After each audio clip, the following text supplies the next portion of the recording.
اس لیے عام لوگوں کے اوپر تہجد لازم نہیں ہے، لیکن جو سالک ہوں اور اللہ سے محبت چاہنے کے طالب ہوں ان کے لیے تہجد بہت ضروری ہے۔ اور تہجد پڑھنا کوئی مشکل کام بھی نہیں۔ کون کہتا ہے کہ آپ آدھی رات سے تہجد پڑھیں؟ عادت بنائیں کہ اذان ہونے سے آدھا گھنٹہ پہلے اٹھنا کی عادت بن جائے۔ فرض کرو اذان ہوتی ہے 4:45 پہ، تو آدھا گھنٹہ پہلے اٹھیں اور 15 منٹ میں وضو کر لیں۔ اور اگر کسی کو واش روم میں زیادہ وقت لگتا ہے تو وہ اتنا پہلے اٹھ لے، کیونکہ بعض لوگ نوجوان جو ہیں وہ بیت الخلاء میں زیادہ ٹائم لگاتے ہیں، بیت الخلاء میں جا کے ایسے بیٹھتے ہیں جیسے بیت الخلا ہوتی ہے۔ تو 15 منٹ میں وضو کر کے جو آخری 15 منٹ ہیں بس اس میں 4 رکعت ہلکے پڑھ لیں۔ پہلی 2 رکعت قل یا ایھا الکافرون اور قل اللہ احد کے ساتھ، اور دوسری 2 رکعت جتنا اللہ توفیق عطا فرمائے، سورہ یاسین شریف پڑھیں اور سورتیں پڑھیں جو یاد ہیں۔ بس یہی تہجد ہے۔ آج کے دور میں جو بندہ یہ عمل کر لے گا تہجد ہو جائے گی۔ پھر اس کے بعد فجر کا وقت ہو جائے گا تو فجر پڑھیں اور باقی معمولات فجر کے بعد کریں۔ اگر آپ کہتے ہیں جی نیند پوری نہیں ہوئی تو فجر کے بعد پھر سو جائیں۔ پہلے دور میں تہجد بین النومین ہوتی تھی اور آج کے دور میں فجر بین النومین ہوتی ہے، لیکن تہجد کی بہرحال پابندی ہونی چاہیے، حاضری لوگ نہیں چاہیے۔ ہمارے حضرت فرمایا کرتے تھے مزدور سارا دن مزدوری کرتا ہے، جب شام کو اجرت ملنے کا وقت ہوتا ہے تو اس وقت وہ حاضر ہوتا ہے، غیر حاضر نہیں ہوتا۔ اسی طرح سالک کو تہجد کے وقت روزینہ ملتا ہے اللہ کی طرف سے، تو وہ کیسے اس وقت سویا ہوا ہو سکتا ہے؟ جنید بغدادی رحمۃ اللہ فرمایا کرتے تھے کہ سب کا شکرامات اڑ گئے، آخری رات کے چند نفل کام آ گئے۔ تو یہ آخری رات کے چند نفل جو ہیں یہ انتہائی ضروری ہیں۔ اللہ تعالی ہمیں باقاعدگی کے ساتھ تہجد پڑھنے کی توفیق عطا فرمائے۔ جو تہجد میں رکاوٹیں ہیں ان میں سب سے پہلی ہے بدنظری، اور دوسرا ہے ایسی چیزیں کھانا بازار کی کہ جن میں حلال حرام کی ملاوٹ ہو، تو اس سے پھر انسان تہجد سے محروم ہو جاتا ہے۔ حدیث مبارکہ میں ہے جب رات آتی ہے تو 3 طرح کے لوگ ہوتے ہیں، 3 طرح کی جماعتیں ہوتی ہیں۔ ایک وہ فرشتے، ایک وہ لوگ کہ اللہ تعالیٰ اپنے فرشتوں کو حکم فرماتے ہیں کہ دیکھو یہ میرے محبوب لوگوں کے اٹھنے کا وقت ہے، جاؤ اور ان کو پر مار کے جگا دو۔ تو فرشتے آ کے پر مار کے جگا دیتے ہیں، خود بخود آنکھ کھل جاتی ہے۔ میاں محمد بخش رحمۃ اللہ فرماتے ہیں رات پویتے بے دردانو مٹھی نیندر آوے، رات پویتے بے دردانو مٹھی نیندر آوے، درد مندانو یاد سجن دی ستے آن جگاوے۔ اور جو درد مند ہوتے ہیں ان کو سجن کی یاد سوتے کو جا کے جگا دیتی ہے۔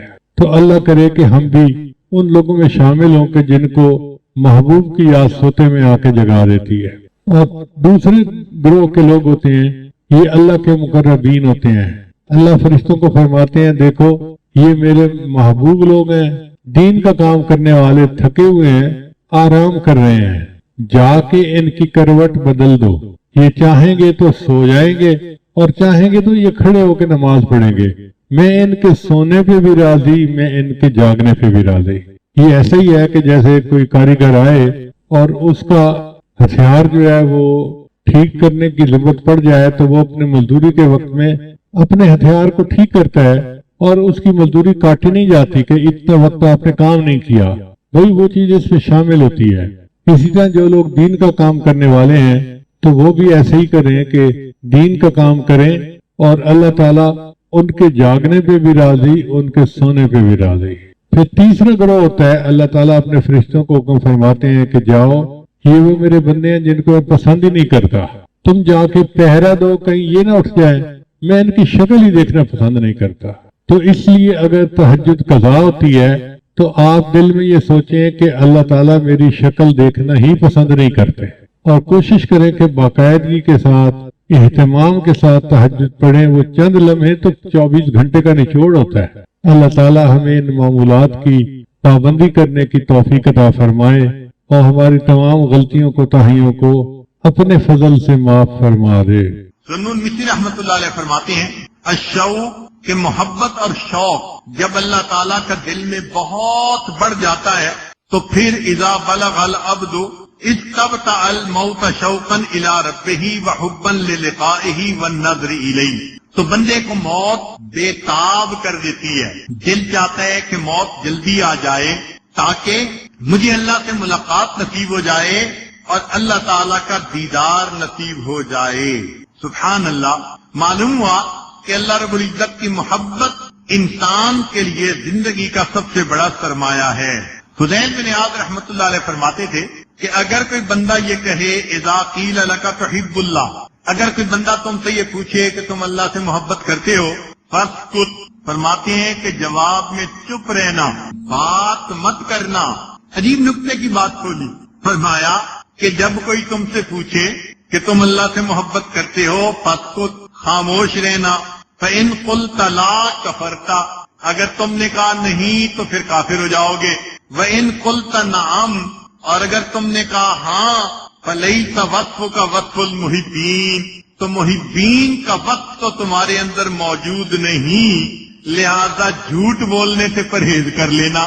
اللہ اکبر کبیرہ۔ تو معلوم ہوا کہ ہم اگر اللہ رب العزت سے محبت کرتے ہیں تو ہمیں محبین کی صفات اپنے اندر پیدا کرنے کی ضرورت ہے، اور محبین کی یہ دلیل ہوتی ہے کہ ان کے ان یکون ذکر اللہ عندک احلی من العسل، اللہ کا ذکر ان کے نزدیک شہد کھانے سے بھی زیادہ مرغوب ہو جاتا ہے۔ اور آج اگر پوچھئے کہ بھئی معمولات کرتے ہیں تو جواب کیا ملتا ہے؟ جی مجھے تو وقت ہی نہیں ملتا، مجھے تو فرصت ہی نہیں ملتی۔ تو محبین کی تو یہ علامت نہ ہوئی نا کہ 24 گھنٹے گزر گئے اور مراقبے میں بیٹھنے کی 5 منٹ بھی توفیق نصیب نہ ہوئی، مہینوں گزر جاتے ہیں، تہجد کی توفیق نہیں ہوتی۔ یہ معلوم ہوتا ہے کہ انسان اللہ سے برائے نام محبت کا اظہار کرتا ہے، اس کے دل میں اللہ کی محبت نے جڑ نہیں پکڑی ہوتی۔ اگر محبت دل میں جڑ پکڑ جائے تو یہ کیسے ممکن ہے کہ انسان پورا دن اپنے رب کو یاد نہ کرے؟ لہذا اللہ رب العزت سے محبت کرنے کے لیے ہمیں چاہیے کہ ہم نیک اعمال دوڑ دوڑ کر کریں اور گناہوں سے اپنے آپ کو بچانے کی کوشش کریں۔ ایک حدیث مبارکہ ہے، قال اللہ تعالی، حدیث قدسی، وجبت محبتی للمتحابین فیہ، جو ایک دوسرے سے محبت کرتے ہوں اللہ کے لیے، اللہ فرماتے ہیں ان پر میری محبت واجب ہو جاتی ہے۔ والمتجالسین فیہ، جو میرے لیے ہم جلیس بن جائیں، مل بیٹھیں، ان کو میری محبت ضرور ملتی ہے۔ والمتزاورین فیہ، اور میرے لیے ایک دوسرے سے جو ملتے جلتے ہیں ان کو ملتی ہے۔ والمتبادلین فیہ، اور جو میرے لیے اپنے مال کو خرچ کرتے ہیں ان کو بھی میری محبت نصیب ہو جاتی ہے۔ چنانچہ مسلم بن یسار رحمۃ اللہ علیہ فرماتے ہیں، ما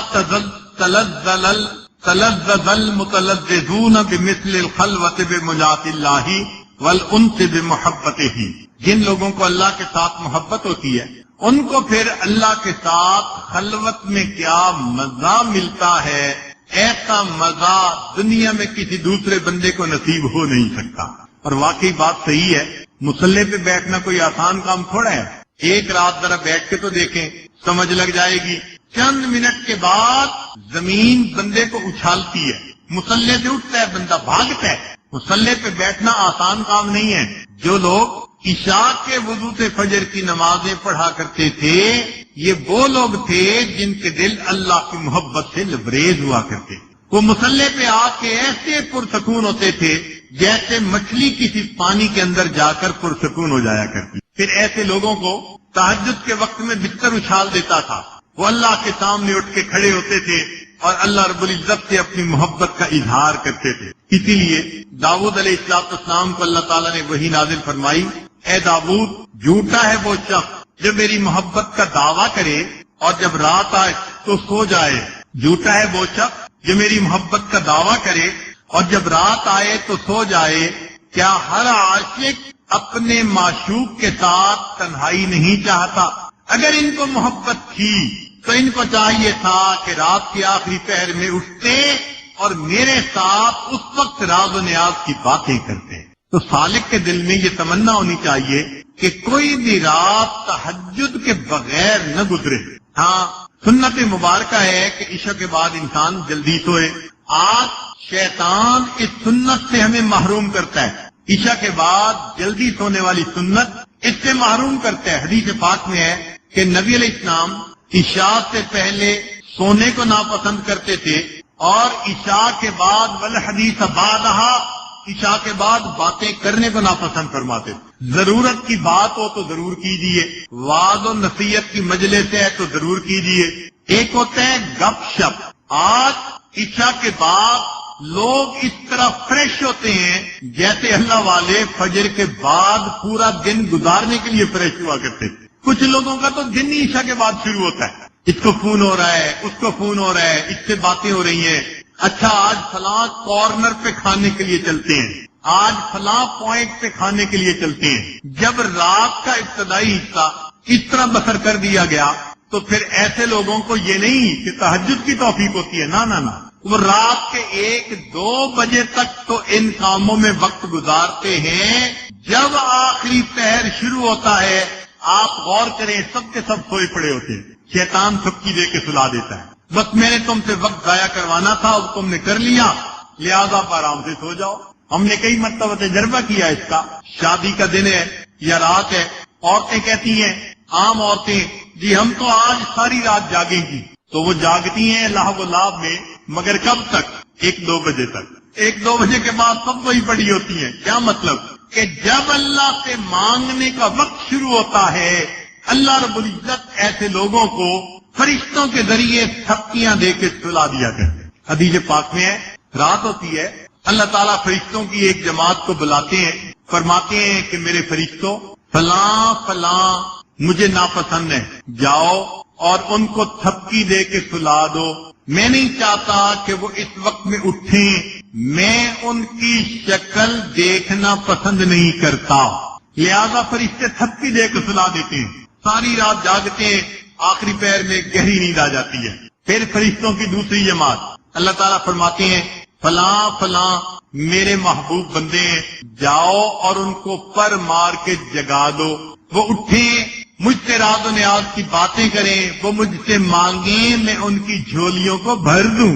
چنانچہ فرشتے آتے ہیں اور بعض لوگوں کو پر مار کے جگا دیتے ہیں۔ چنانچہ آپ نے دیکھا کہ بعض لوگ ان کو کبھی گھڑی کا الارم بھی لگانا پڑتا تہجد کے لیے، اندر الارم فٹ ہوتا ہے، خود بخود آنکھ کھل جاتی ہے، وہ فرشتے جگا دیتے ہیں ان کو تہجد کے لیے۔ اور فرمایا ایک تیسری جماعت فرشتوں کی ہوتی ہے، اللہ تعالیٰ فرماتے ہیں کہ دیکھو فلاں فلاں میرے مقربین میں سے ہیں، میں ان سے اتنا پیار کرتا ہوں، میں ان سے راضی ہوں، ان سے خوش ہوں، جاؤ اور ان کی کروٹ بدل دو، ان کی کروٹ بدل دو، یہ چاہیں گے تو عبادت کریں گے اٹھ کر، یہ چاہیں گے تو سوئیں گے، میں ان کے جاگنے پہ بھی راضی ہوں، میں ان کے سونے پہ بھی راضی ہوں۔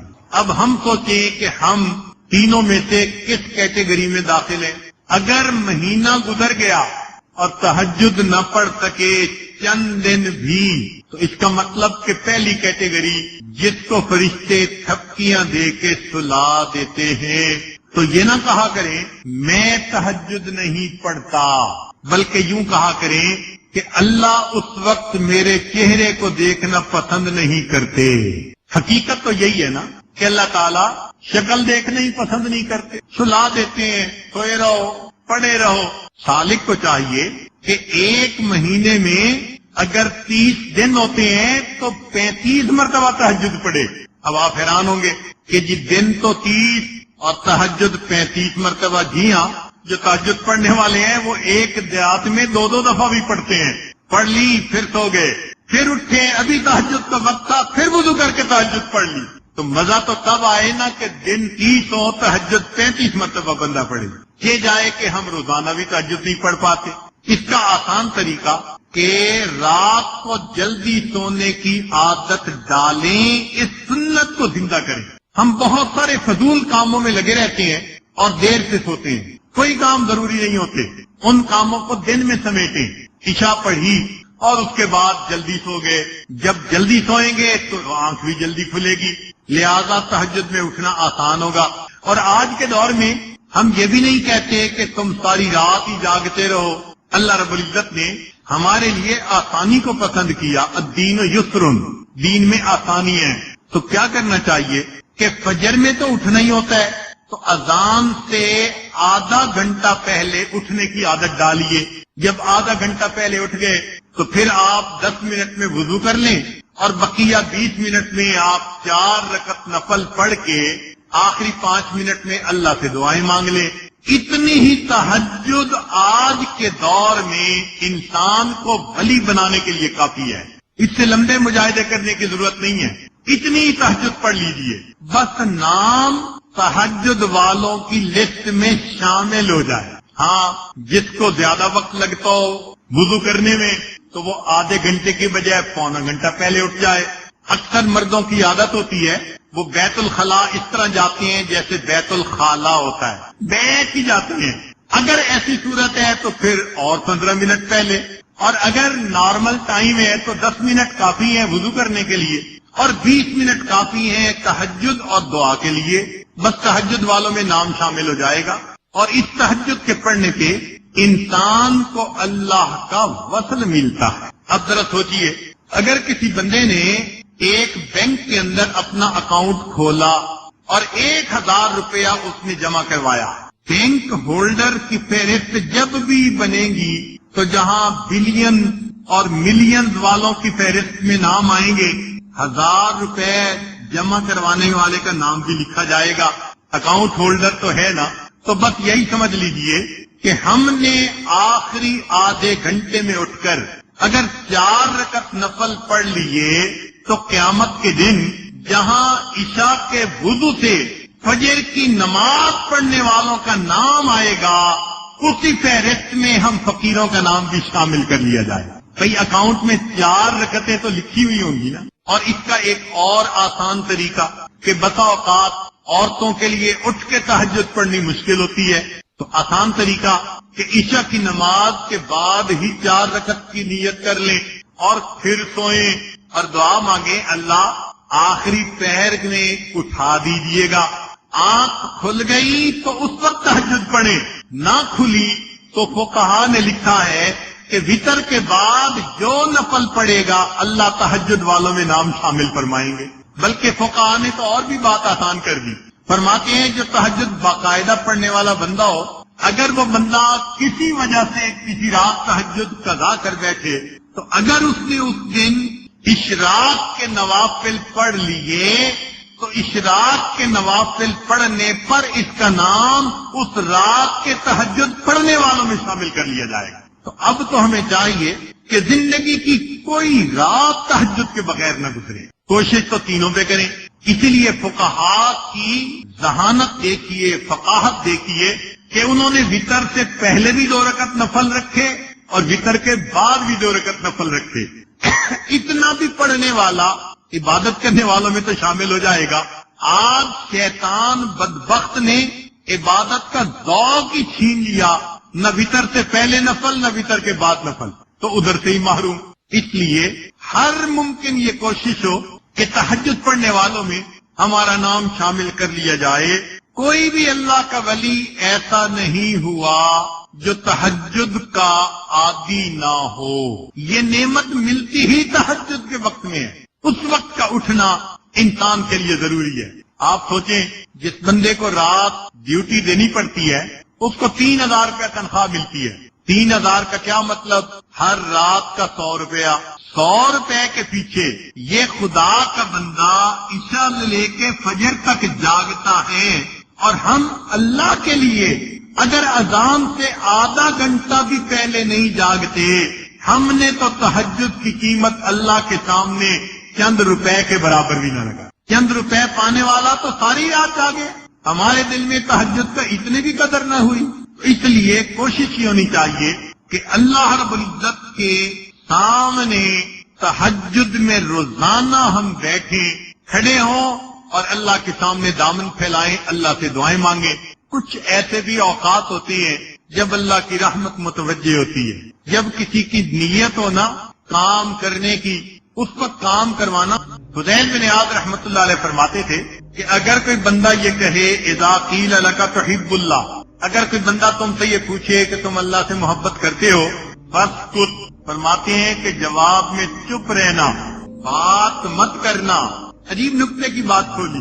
فرمایا کہ جب کوئی تم سے پوچھے کہ تم اللہ سے محبت کرتے ہو، فاسکت، خاموش رہنا.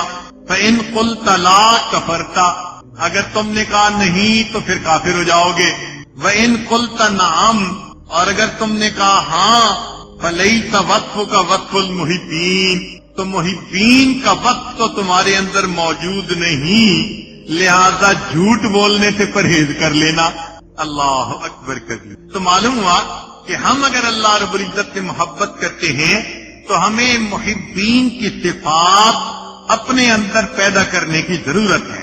اور محبین کی یہ دلیل ہوتی ہے کہ ان کے ان یکون ذکر اللہ عندک احلی من العسل، اللہ کا ذکر ان کے نزدیک شہد کھانے سے بھی زیادہ مرغوب ہو جاتا ہے. اور آج اگر پوچھئے کہ بھئی معمولات کرتے ہیں تو جواب کیا ملتا ہے؟ جی مجھے تو وقت ہی نہیں ملتا، مجھے تو فرصت ہی نہیں ملتی. تو محبین کی تو یہ علامت نہ ہوئی نا کہ 24 گھنٹے گزر گئے اور مراقبے میں بیٹھنے کی 5 منٹ بھی توفیق نصیب نہ ہوئی.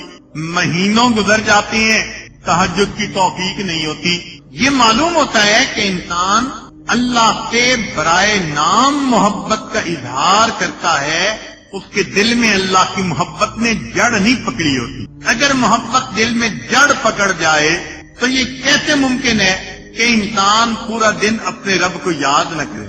لہذا اللہ رب العزت سے محبت کرنے کے لیے ہمیں چاہیے کہ ہم نیک اعمال دوڑ دوڑ کر کریں اور گناہوں سے اپنے آپ کو بچانے کی کوشش کریں. ایک حدیث مبارکہ ہے، قال اللہ تعالی، حدیث قدسی، وجبت محبتی للمتحابین فیہ، جو ایک دوسرے سے محبت کرتے ہوں اللہ کے لیے، اللہ فرماتے ہیں ان پر میری محبت واجب ہو جاتی ہے. والمتجالسین فیہ، جو میرے لیے ہم جلیس بن جائیں، مل بیٹھیں، ان کو میری محبت ضرور ملتی ہے. والمتزاورین فیہ، اور میرے لیے ایک دوسرے سے جو ملتے جلتے ہیں ان کو ملتی ہے. والمتبادلین فیہ، اور جو میرے لیے اپنے مال کو خرچ کرتے ہیں ان کو بھی میری محبت نصیب ہو جاتی ہے. چنانچہ مسلم بن یسار رحمت اللہ علیہ فرماتے ہیں، ما تلذذ المتلذذون بمثل الخلوۃ بمجاۃ اللہ والانس بمحبتہ. جن لوگوں کو اللہ کے ساتھ محبت ہوتی ہے ان کو پھر اللہ کے ساتھ خلوت میں کیا مزہ ملتا ہے، ایسا مزہ دنیا میں کسی دوسرے بندے کو نصیب ہو نہیں سکتا. اور واقعی بات صحیح ہے، مصلے پہ بیٹھنا کوئی آسان کام تھوڑا ہے. ایک رات ذرا بیٹھ کے تو دیکھیں، سمجھ لگ جائے گی. چند منٹ کے بعد زمین بندے کو اچھالتی ہے، مصلے سے اٹھتا ہے بندہ، بھاگتا ہے. مصلے پہ بیٹھنا آسان کام نہیں ہے. جو لوگ عشاء کے وضو سے فجر کی نمازیں پڑھا کرتے تھے، یہ وہ لوگ تھے جن کے دل اللہ کی محبت سے لبریز ہوا کرتے. وہ مصلے پہ آ کے ایسے پرسکون ہوتے تھے جیسے مچھلی کسی پانی کے اندر جا کر پرسکون ہو جایا کرتی. پھر ایسے لوگوں کو تہجد کے وقت میں بستر اچھال دیتا تھا، وہ اللہ کے سامنے اٹھ کے کھڑے ہوتے تھے اور اللہ رب العزت سے اپنی محبت کا اظہار کرتے تھے. اسی لیے داؤد علیہ السلام کو اللہ تعالیٰ نے وحی نازل فرمائی، اے داؤد، جھوٹا ہے وہ شخص جو میری محبت کا دعویٰ کرے اور جب رات آئے تو سو جائے. جھوٹا ہے وہ شخص جو میری محبت کا دعویٰ کرے اور جب رات آئے تو سو جائے.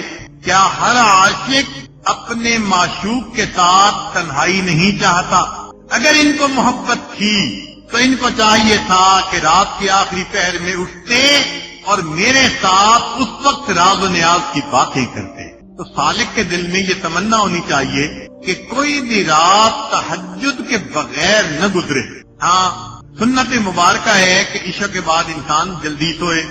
آج شیطان اس سنت سے ہمیں محروم کرتا ہے.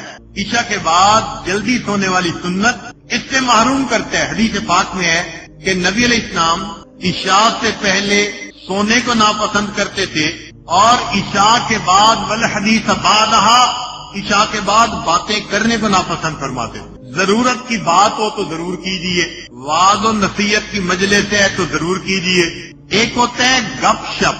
آج عشاء کے بعد لوگ اس طرح فریش ہوتے ہیں جیسے اللہ والے فجر کے بعد پورا دن گزارنے کے لیے فریش ہوا کرتے تھے. کچھ لوگوں کا تو دن ہی عشاء کے بعد شروع ہوتا ہے. اس کو فون ہو رہا ہے، اس کو فون ہو رہا ہے، اس سے باتیں ہو رہی ہیں. اچھا آج فلاں کارنر پہ کھانے کے لیے چلتے ہیں، آج فلاں پوائنٹ پہ کھانے کے لیے چلتے ہیں۔ جب رات کا ابتدائی حصہ اس طرح بسر کر دیا گیا تو پھر ایسے لوگوں کو یہ نہیں کہ تہجد کی توفیق ہوتی ہے، نہ وہ رات کے 1-2 بجے تک تو ان کاموں میں وقت گزارتے ہیں۔ جب آخری پہر شروع ہوتا ہے آپ غور کریں سب کے سب سوئے پڑے ہوتے ہیں، شیطان تھپکی دے کے سلا دیتا ہے، بس میں نے تم سے وقت ضائع کروانا تھا اور تم نے کر لیا، لہذا آپ آرام سے سو جاؤ۔ ہم نے کئی مرتبہ تجربہ کیا اس کا، شادی کا دن ہے یا رات ہے، عورتیں کہتی ہیں، عام عورتیں، جی ہم تو آج ساری رات جاگیں گی، تو وہ جاگتی ہیں لہو و لعب میں، مگر کب تک؟ 1-2 بجے تک۔ 1-2 بجے کے بعد سب وہی پڑی ہوتی ہیں۔ کیا مطلب؟ کہ جب اللہ سے مانگنے کا وقت شروع ہوتا ہے اللہ رب العزت ایسے لوگوں کو فرشتوں کے ذریعے تھپکیاں دے کے سلا دیا کرتے ہیں۔ حدیث پاک میں ہے، رات ہوتی ہے، اللہ تعالیٰ فرشتوں کی ایک جماعت کو بلاتے ہیں، فرماتے ہیں کہ میرے فرشتوں فلاں فلاں مجھے ناپسند ہے، جاؤ اور ان کو تھپکی دے کے سلا دو، میں نہیں چاہتا کہ وہ اس وقت میں اٹھیں، میں ان کی شکل دیکھنا پسند نہیں کرتا، لہذا فرشتے تھپکی دے کے سلا دیتے ہیں۔ ساری رات جاگتے ہیں، آخری پہر میں گہری نیند آ جاتی ہے۔ پھر فرشتوں کی دوسری جماعت، اللہ تعالیٰ فرماتے ہیں فلاں فلاں میرے محبوب بندے ہیں، جاؤ اور ان کو پر مار کے جگا دو، وہ اٹھیں، مجھ سے راز و نیاز کی باتیں کریں، وہ مجھ سے مانگیں، میں ان کی جھولیوں کو بھر دوں۔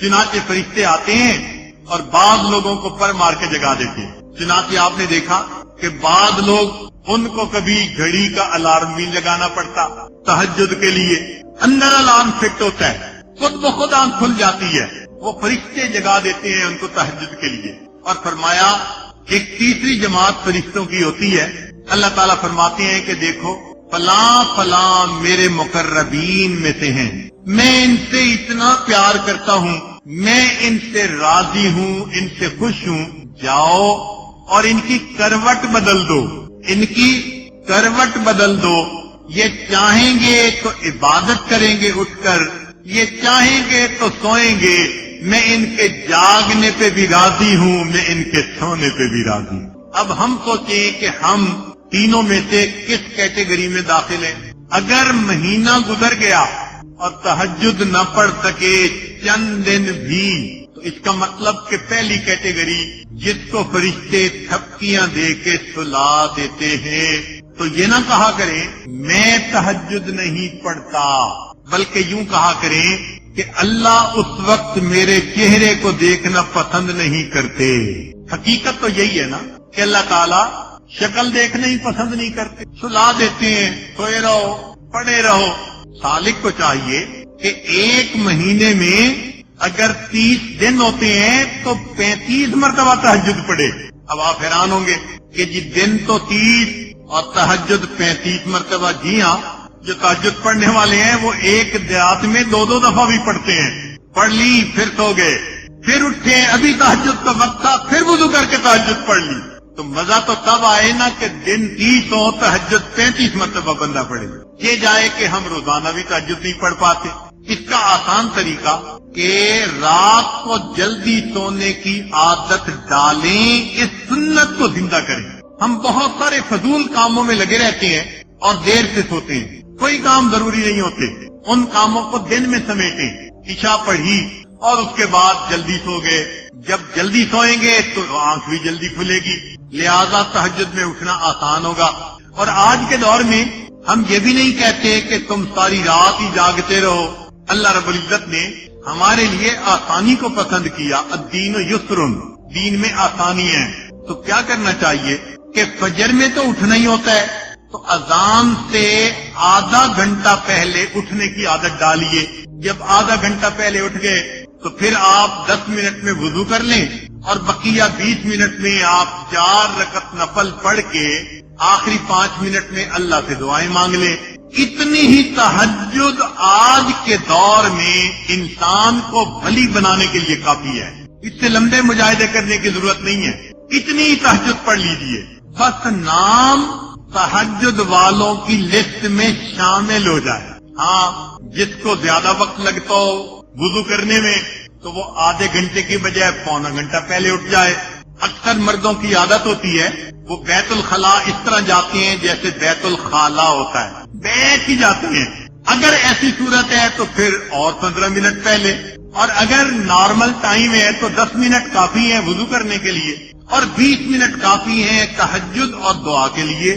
بس تہجد والوں میں نام شامل ہو جائے گا, اور اس تہجد کے پڑھنے پہ انسان کو اللہ کا وصل ملتا ہے. اب ذرا سوچئے, اگر کسی بندے نے ایک بینک کے اندر اپنا اکاؤنٹ کھولا اور 1000 روپیہ اس نے جمع کروایا, بینک ہولڈر کی فہرست جب بھی بنے گی تو جہاں بلین اور ملینز والوں کی فہرست میں نام آئیں گے, 1000 روپے جمع کروانے والے کا نام بھی لکھا جائے گا. اکاؤنٹ ہولڈر تو ہے نا.